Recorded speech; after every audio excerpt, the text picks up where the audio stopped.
Welcome back to my YouTube channel mathematics by Sanaullah. जैसा कि हम सकर अरबी की डायरेक्ट टेस्ट की प्रिपरेशन कर रहे हैं, जिसमें हम क्रैश मेथड को भी फॉलो कर रहे हैं, इसके अलावा टॉपिक्स भी हम कवर करते आ रहे हैं। तो लास्ट वीडियो में हमने प्रैक्टिस नंबर 44 की थी, जिसमें हमने लीनियर इनइक्वलिटी को सॉल्व किया था।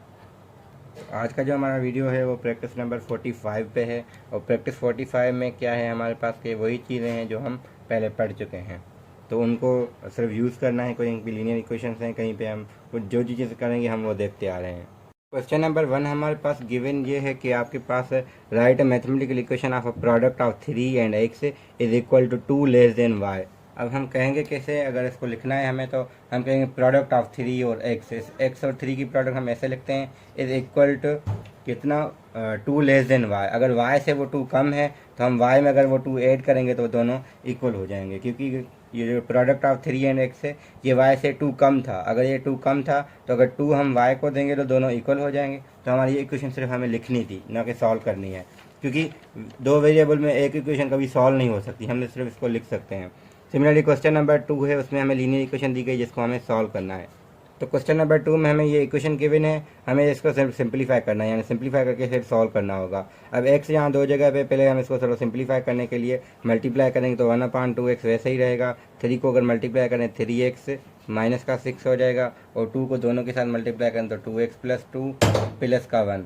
तो हमने एक्चुअल में लीनियर इक्वेशन सॉल्व करना सीखी हुई है, और इसके अलावा हमने अलजेब्रिक एक्सप्रेशन की मल्टीप्लिकेशन भी सीखी हुई है, तो वो चीज़ हम यूज़ भी कर रहे हैं। तो यहाँ देखा तो ये भी x वाला, ये भी x वाला, तो हमारे पास और एक ये x वाला है। तो हम क्या करेंगे, सब x वाले के एक साइड लेके आएंगे। तो हमारे पास 1/2x प्लस का 3x है माइनस का 2x रख के, और आगे क्या करना है कि यहाँ पे 2 + 1 3 हो जाएगा, और यहाँ प्लस करें तो 6 हो जाएगा। अब इस साइड नंबर्स हैं, इस साइड वेरिएबल्स हैं, तो वेरिएबल का अगर हम सिंप्लीफाई कैसे कर सकते हैं। अब इन सब की एलसीएम हमने निकाली, तो एलसीएम निकल के आपके पास कुछ सॉल्यूशन आएगा। अब 2 इसकी एलसीएम है, 2 की 2 पे 1 टाइम टेबल, तो सिंपली x,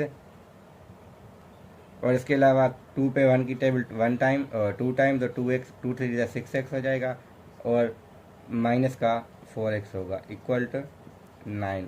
अब हमें सॉल्व करना आता है कि 2 वहाँ मल्टीप्लाई होकर 18 होगा, और ये इनको सिंप्लीफाई करेंगे तो माइनस का समथिंग आ जाएगा, तो फिर हम वो आखिर में x से डिवाइड भी कर लेंगे। ये इतना मुश्किल है नहीं, हम कर सकते हैं, क्योंकि लीनियर इक्वेशन सॉल्व करना आती है, हमें सिर्फ सिंप्लीफाई करना। हाँ, एक और स्टेप कर सकते हैं कि ये 6 और 1 7 होगा, 7 - 4 3 हो जाएगा, तो हम इसको लिख सकते हैं 3x divide by 2 is equal 9। अब इस टाइप की इक्वेशन हमने सॉल्व करना सीखी हुई हैं लीनियर इक्वेशन वाले वीडियो में। तो जिनको थोड़ा इशू है तो फिर वो लीनियर इक्वेशन को सॉल्व करना सीख लें एक बार, वो वीडियो अवेलेबल है यूट्यूब पे, खासकर मेरी वीडियो। तो वैसे तो लीनियर इक्वेशन आप कहीं भी देख सकते हैं, मगर मैंने भी वहाँ पे एक्सप्लेन किए हुए हैं डिफरेंट टाइप्स, तो मैं इसलिए कह रहा हूँ कि जिनको इशू है तो वो देख सकते हैं।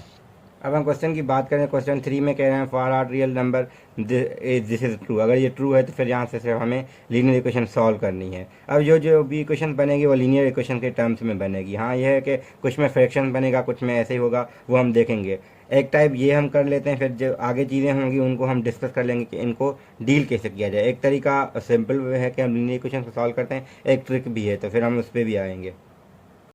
अब हम क्वेश्चन को पढ़ के इसको डेटा में कन्वर्ट करेंगे। अब हमारे पास क्या है कि ये जिसको हम वर्ड प्रॉब्लम कहते हैं, वर्ड प्रॉब्लम होता क्या है, हमने पहले डिस्कस किया हुआ कि जो प्रॉब्लम वर्ड्स में गिवन हो। अब वर्ड्स वो डिपेंड करता है आपकी बुक में लैंग्वेज कौन सी है। अगर हम इसको देखें, 3 ब्रदर्स हैं, उनमें प्राइस डिस्ट्रीब्यूट हो रही है। कैसे हो रही है, ओल्डेस्ट को इतना मिल रहा है, मिडिल को इतना मिल रहा है, और यंगेस्ट है उसको फिर अमाउंट इतना मिल रहा है। What was the value of the price. हम सपोज कैसे करेंगे, उसकी प्राइस जो है, जो टोटल प्राइस है उसकी एक्स वैल्यू है। अगर हम ये कहेंगे जो आपकी ओल्डेस्ट को मिल रहा है, यानी सबसे जो बड़ा है उसको मिल रहा है 2/5 ऑफ द एक्स, ठीक है, और जो उसके मिडिल में है उनको 1/3 ऑफ एक्स मिल रहे हैं। बाकी जो बचा वो कौन सा बचा, तीसरा वाला। फिर तीसरे को उन्होंने 120 अमाउंट कह दिया है, यानी वो फ्रैक्शन में नहीं दिया गया। हम ये कह सकते हैं ना कि 2/5x, देखिए 2/5 of the x plus 1/3x plus का, ये दोनों भाइयों में होगा, तीसरे भाई का हमें अमाउंट दिया गया है,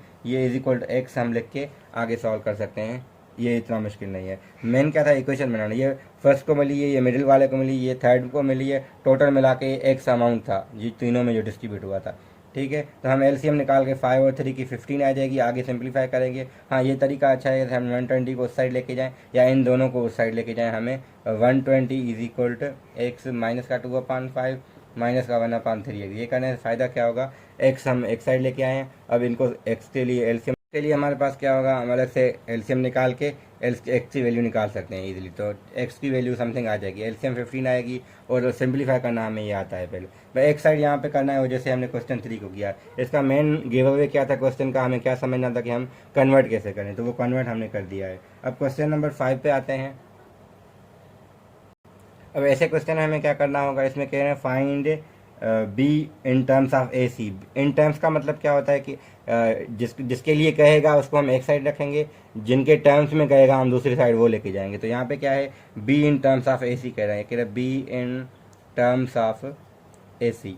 तो सिंपली क्या है, आपके लिए ए और सी यानी बी को अलग करना है, और इसको हम अगर ऑक्सफोर्ड की बुक के लिहाज से देखिए, इसको हम कहते हैं सब्जेक्ट बनाना। तो हम इसको सब्जेक्ट बनाएंगे, सब्जेक्ट मतलब अलग करना है। तो हम 3b की वैल्यू रखें तो क्या होगा, 3b इज इक्वल सी उस साइड जाएगा, a प्लस सी हो जाएगा। b को लिए सॉल्व करें तो a प्लस सी अपॉन 3। इसका मतलब है कि b in terms of A B, यानी b इक्वल टू आए जिसमें a और c हो, इसको हम इन टर्म्स कहते हैं। जो भी इन टर्म्स का आगे क्वेश्चन आएगा हम उसको रेफर कर देंगे। अब मैं यहीं पे ही रेफर कर रहा हूँ कि कोई जो क्वेश्चन इसके रिलेटेड हैं हम उनको डील नहीं करेंगे। जैसे क्वेश्चन नंबर आपका है आगे जाके, क्वेश्चन नंबर 13 है और 14 है, ठीक है, 13 और 14 हम कह रहे हैं इसके साथ क्वेश्चन 13 और 14 आप खुद कर सकते हैं, अगर आपको ये तरीका समझ आ गया है। नहीं आया तो फिर दोबारा हम देख सकते हैं कि इसको हमें सॉल्व कैसे करना है। अब मेरा टारगेट ये भी था कि इस टाइप के क्वेश्चन को हम कैसे दिए। एक तरीका तो ये है कि हम एक्स की वैल्यू निकाल सकते हैं, मगर हमें एक्स ही नहीं पूछ रहा, हमें कह रहा है एक्स माइनस 8 क्या होगा। तो एक प्रॉपर्टीज़ हैं कुछ के, अगर ए और बी दो नंबर्स इक्वल हैं तो दोनों साइड हम कोई नंबर ऐड कर सकते हैं सी, और सिमिलरली सेपरेट भी कर सकते हैं। और सेपरेट करना वो कुछ नहीं होता, नेगेटिव नंबर को ऐड करने को हम सेपरेशन कहते हैं। सिमिलरली हम मल्टीप्लाई भी कर सकते हैं। यहाँ क्या हुआ है कि x minus 4 is equal to 11 है, यहाँ x तो वैसा ही है, यहाँ 8 हो गया है, तो यहाँ पे कुछ सेपरेट होगा, क्योंकि नेगेटिव नंबर से सेपरेट होता है तो नंबर 8 हो जाता है। तो हम क्या कर रहे हैं, x minus 4 is equal to 8 4 था, एक्चुअल में हम दोनों साइड -4 करें तो यहाँ हमें x माइनस 8 डायरेक्टली मिलेगा, और 11 माइनस 4 करें तो 7 मिल जाएगा। एक तरीका ये है, एक तरीका ये हम x की वैल्यू निकालें, 11 प्लस 4 15 आएगा, फिर 15 में से 8 माइनस करें, फिर वो तरीका भी है। एक ये हम इस पर अगर ये प्रॉपर्टीज अप्लाई कर रहे हैं तो ये इजी हो जाता है। तो ऐसे कोई भी क्वेश्चन हों, फॉर एग्जाम्पल एक और है कि 2x माइनस 5 इज इक्वल, अगर 98 है तो आपको 2x प्लस 5 क्या मिलेगा। तो आपको ये पता है -5 है, -5 से +5 कब होगा, जब दोनों साइड हम +10 करेंगे, क्योंकि जब -5 में +10 होता है तो यहाँ पे +5 आता है, क्योंकि ये वैसे ही है, सिर्फ ये चेंज हुआ है। जब नंबर चेंज होता है तो हम ये प्रॉपर्टी लगाते हैं एडिशन या सब्ट्रैक्शन वाली। अगर हमारे पास मल्टीप्लिकेशन में x से 2x हो गया है तो हम कुछ हमने मल्टीप्लाई किया है, वो भी क्वेश्चन आगे आएंगे। अब ये क्वेश्चन आया है जिसकी हम पहले बात भी हमने की थी कि जिसमें हम इनइक्वलिटीज़ बनाएंगे। तो क्वेश्चन नंबर 8 है और क्वेश्चन नंबर 9 है, इन दोनों में यही चीज़ कह रहे हैं। अब 8 में हम क्या कह रहे हैं, शुरू में 8 में देखते हैं, कह रहे हैं अर्थमेटिक मीन। अर्थमेटिक मीन का वर्ड यूज़ होता है, अर्थमेटिक मीन कहें या आप इसको एवरेज कह लें तो बात एक ही होती है। तो दोनों वर्ड इसके लिए हैं। अब हम कह रहे हैं कि 3 4 और w, इसकी अर्थमेटिक मीन क्या होगी, वैसे divide by 3 is less than 10। तो लेस देन का सिंबल हमें पता है, लेस देन 10, तो ये इनइक्वलिटी बन गई। आगे हम w के लिए सॉल्व कर सकेंगे, 3 और 4 7 होंगे, 7 प्लस w, 3 को वहाँ मल्टीप्लाई किया तो 30, तो w is less than 30 minus 7 कितना होगा 23। अब कह रहे हैं इसमें से आगे सवाल क्या था, greatest possible value of w। अब हम कह रहे हैं w 23 से कम हो और वो इंटीजर हो।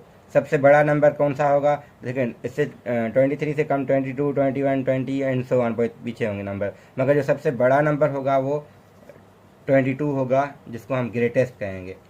ठीक है, तो greatest possible value of w is 22। तो क्वेश्चन हम जो 9 भी ऐसे कर सकते हैं। 9 में इतना ग्रेड का उन्होंने कहा है, मुझे नहीं पता चला कि इसमें ग्रेड का मतलब क्या कह रहे हैं। एक्चुअली में ऐसे वैसे सवाल होते नहीं है। फिर दूसरा हम कहें फॉरवर्डली ऑफ एक्स, तो हम एक्स की वैल्यू इजीली निकाल सकते हैं, एक साइड एक्स वाले लग के सॉल्व करें। Similarly x is a positive integer, अब y is equal this, what is value of x in terms of y. अच्छा क्वेश्चन नंबर जो 3 कौन सा हमने किया, 5 किया था, तो 5 से रिलेटेड ये 13 भी था, हमने मेंशन नहीं किया उस टाइम। यहाँ पे ये भी ऐसे है, हमें एक्स की वैल्यू निकालनी है, 3 वहाँ जाएगा, 5 डिवाइड होगा, फिर आखिर में हम रेडिकल अप्लाई कर लेंगे। सिमिलरली ये भी इन टर्म्स ऑफ BC का है, उस टाइम देखे नहीं थे, तो 11 12 13 14, ठीक है, और ये सारे इसके हैं इन टर्म्स के। Similarly x is a positive integer, जबकि ये चीज़ है what is the value of x, तो हमें क्या करना है, 4 वहाँ जाएगा तो 125 माइनस 4 121 होगा, स्क्वायर रूट अप्लाई करने के आपको 2 मिलेंगे, प्लस माइनस 11 मिलेगा हमें, क्योंकि पॉजिटिव नंबर चाहिए, इस वजह से हम 11 कंसिडर करेंगे। तो मैं इसलिए यहाँ पे कह रहा हूँ आप ये कर सकते हैं, इतना मुश्किल नहीं है। 4 वहाँ जाएगा पहले माइनस में, 121 होगा, फिर हम स्क्वायर रूट अप्लाई करें तो 11 आएंगे। Similarly what is the largest value of x that satisfy this equation.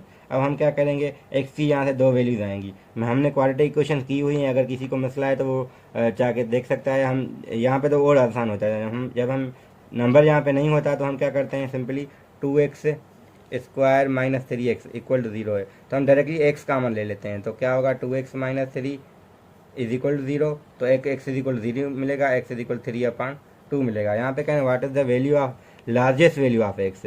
अब एक 0 है, एक 3/2 है, तो ऑब्वियस है कि 3/2 ज़्यादा होगा, तो हम 3/2 कंसिडर करेंगे। तो यहाँ पे हमारी प्रैक्टिस नंबर 45 कंप्लीट होती है। Thank you.